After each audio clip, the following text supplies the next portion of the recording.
you guys, and welcome to a new weekly vlog.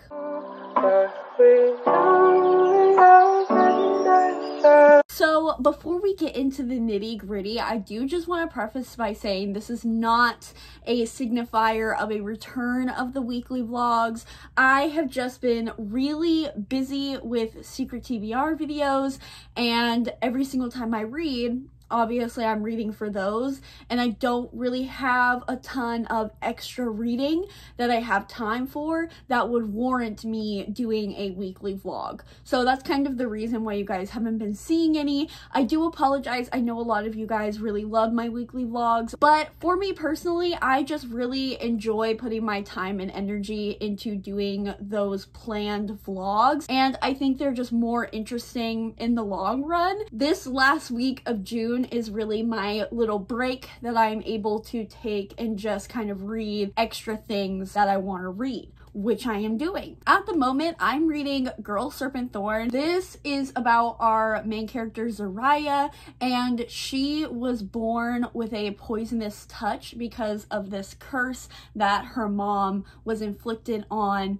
by a diva, and these divas are, in this book, it's explained that they are pieces of the destroyer. So there's the creator and the destroyer, and divas are kind of pieces of the destroyer. So our main character, Zariah, she is the twin sister of the Shah, and she has to live a very secluded life because if anybody knows of her curse, they'll probably try to plan to overthrow her brother and say that their rule and their dynasty is touched by evil.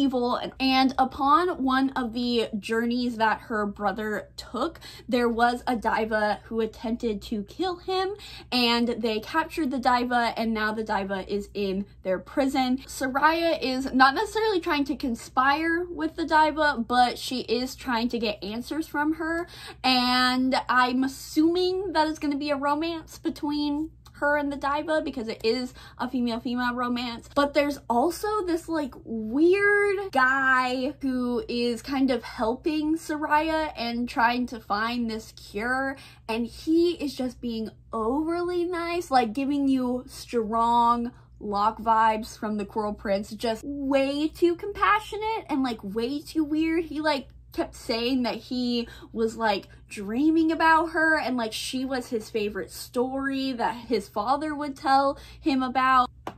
Major creep vibes, in my opinion. I am about 25% into this book, and it is so good, guys. This comes out on July 7th. It got a couple pushbacks because of COVID, but wow, I am loving this so much. I am so invested in Zariah's character. I feel for her so badly. Like, just reading chapter 1, I was already ready to fight anyone and everyone who was mean to her. I have never been in a fight in my entire goddamn life, but you know, I was ready to throw hands at any character that did her dirty. Her existence is so sad, just thinking about never being able to touch anyone or have anyone give you comfort in that way. It's such a huge part of like human interaction and human empathy and feelings that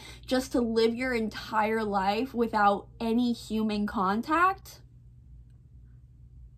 wow, so heartbreaking. And there are so many lines in here of her talking about her being a monster and not wanting people to see her as a monster, but knowing she is, and like, oh, it's so sad.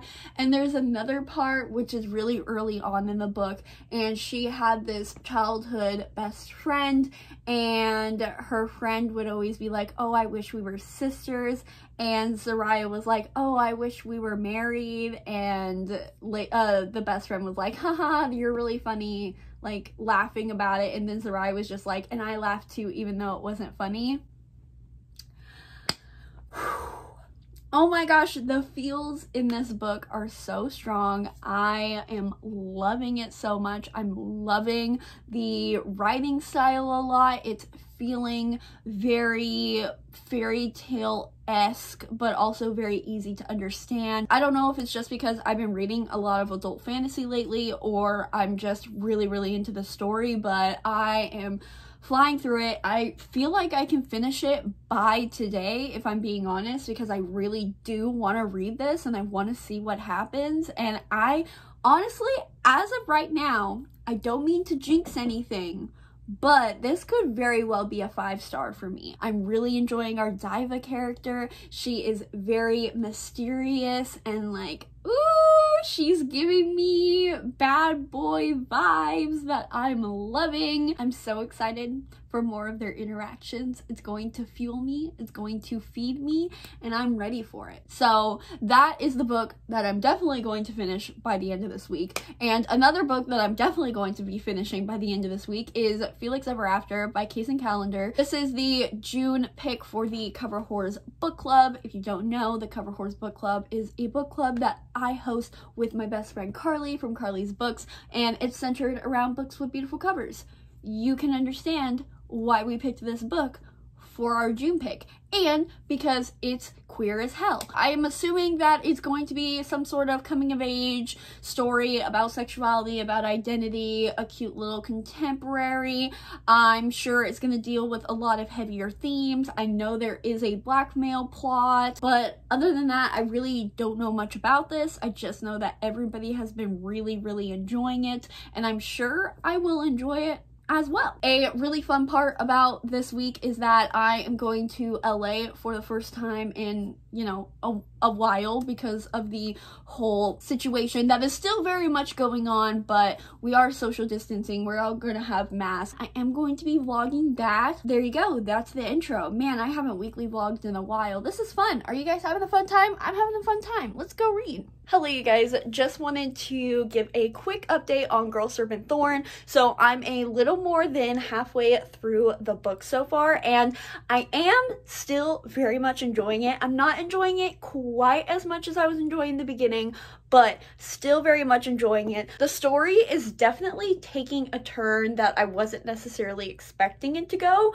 but I'm not mad about it. I think it could still be very interesting. I still need a lot more interactions between Soroya and Parvena, who is the diva, because there hasn't really been a ton of interaction between them. But hopefully this turn, this halfway point, is taking a turn towards more of their interactions. I think it will, and I hope it will. So I want more of the Sapphic vibes. Like, I do. I really like Parvena as a character and what we have seen of her so far, but again, we haven't really seen a ton of her, and I would like more. I still love our main character. I still love a lot of the mythology that is built into this story, and I'm excited to see what happens next. Alright, so I am 75% into Girl, Serpent, Thorn, and I'm feeling kind of weird about it because we have had maybe 5, maybe 8 scenes maximum with our supposed love interest, because of course this is a sapphic fantasy. It's pegged as a sapphic fantasy. Most of the book has been with our hot serpent villain guy. And as a villain fucker myself, I'm not mad at it. Like, I am not upset that we get a lot of villain interactions. I love me a good hot villain. It is my fatal flaw, if you will. But in a book that has been marketed very strongly and heavily as a sapphic fantasy, and for me to only really get 2 romantic scenes between our main character and our female love interest, that seems weird to me. I don't know, maybe I'm overthinking it a little, but it just doesn't feel like a sapphic fantasy. And also, I'm not necessarily upset about it either because, you know, as a bisexual reader, I'm not going to be mad at a main character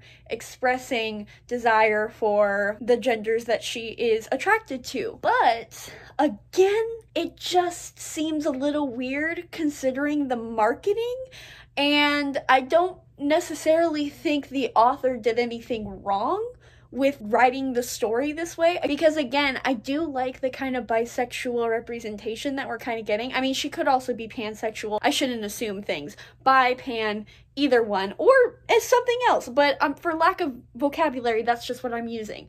I like this. I do like that representation. It's just, I feel like the marketing has kind of skewed my expectations of this book. So, I mean, I guess I'm glad that I do have this arc and I am reading it for you guys, so you guys don't go into the same expectations as I did. Like, we do have a kiss scene between the love interest and our main character. We do, again, have another romantic and, like, display of affection. So it's not sapphic. There isn't not like female emotions and attraction going on.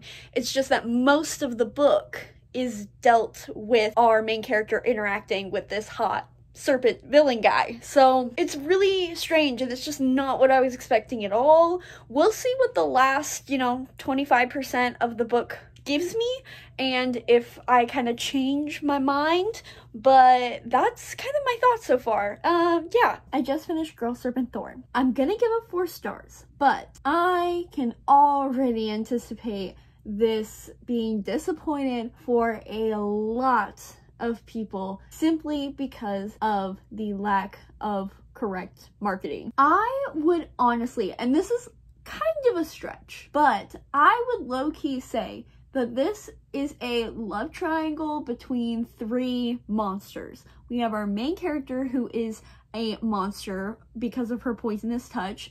Then we have this serpent villain diva guy, and then we have another moth diva girl. And it's not an explicit love triangle at all, especially because, one of the legs is a villain, and there's chemistry between them, obviously, and there's like tension and all that, but it's complicated in that sense that their morals don't line up together. But the only reason why I'm calling it that is simply because of how much time we spend with our villain and him being really into our main character, and like our main character having weird conflicted feelings, and the female moth diva doesn't really get a whole lot of page time. She just doesn't. This book is mainly just following a bisexual / pansexual / whatever her sexual orientation is main character who happens to end up with a woman. This is really about our main character trying to come to terms with her power and her strength, and trying to learn to really love and accept herself through this kind of war of humans versus divas. So it's definitely not at all what I was expecting it to be. And again, I don't think a whole lot of people are going to enjoy this book simply because of the expectations that this book has kind of promised. If you are interested in this book at all, which I still recommend it, like I still really enjoyed this book, especially, again, I did like the kind of bisexual rep / pansexual, again, don't know, don't want to make assumptions, just using it for vocabulary's sake. I did like that we got 2 kind of experiences of her attraction. I did appreciate that. I love our main character Zaraya.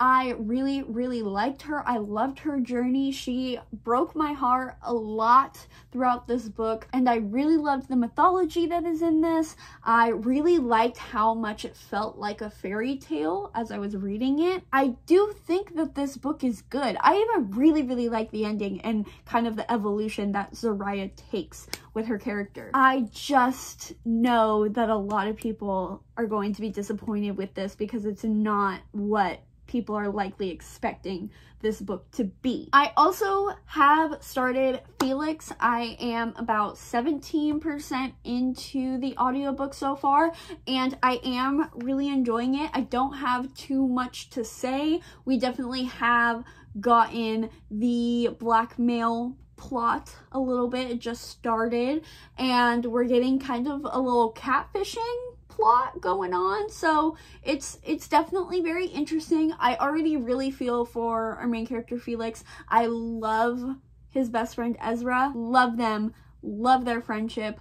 I am wondering if it's going to be a friends to lovers romance, because I actually don't know what the romance tropes in this book is. I wouldn't be mad at it, just gonna put it out there. But yeah, so hopefully you guys can listen to more of it on the drive down to LA, and I can update you guys more whenever I get the chance to do so.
Hello you guys, so I am back home from my LA trip, and I did end up finishing Felix Ever After, and I actually gave this 5 out of 5 stars. It was such an emotionally raw and vulnerable story that I just could not justify giving it any less than 5 stars.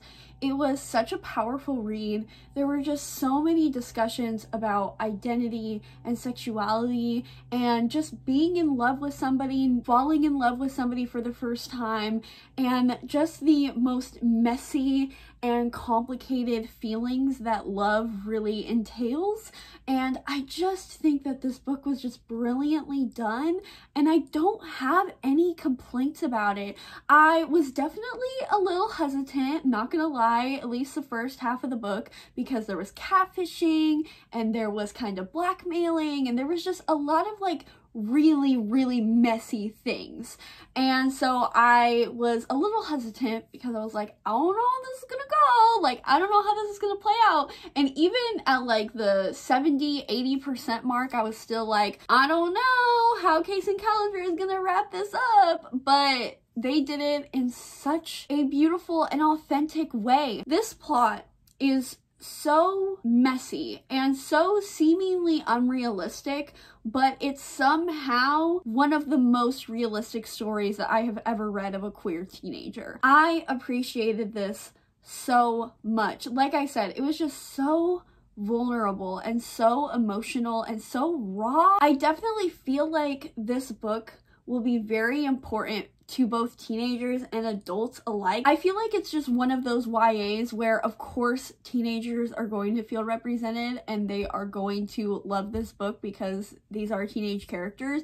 But I also feel like it gives the validation and kind of emotions that adults today can really appreciate. I'm probably not making any sense. I'm probably just blabbering on. If you are interested in seeing more of like my hopefully more coherent thoughts, definitely check out the live show. It's going to be on my channel. It's going to be with me, Carly, and Monty, so go check that out if you're interested. I don't feel like I'm being very coherent in this, but I really appreciated this book.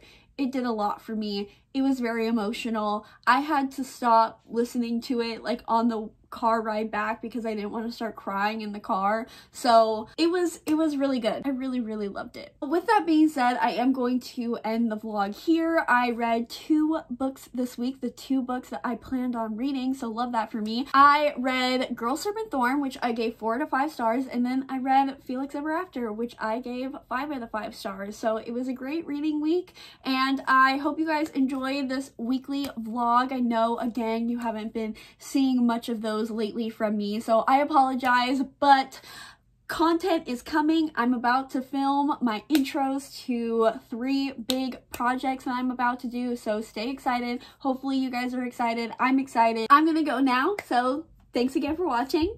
Okay, I never know how to end vlogs correctly. I'm so awkward. Goodbye.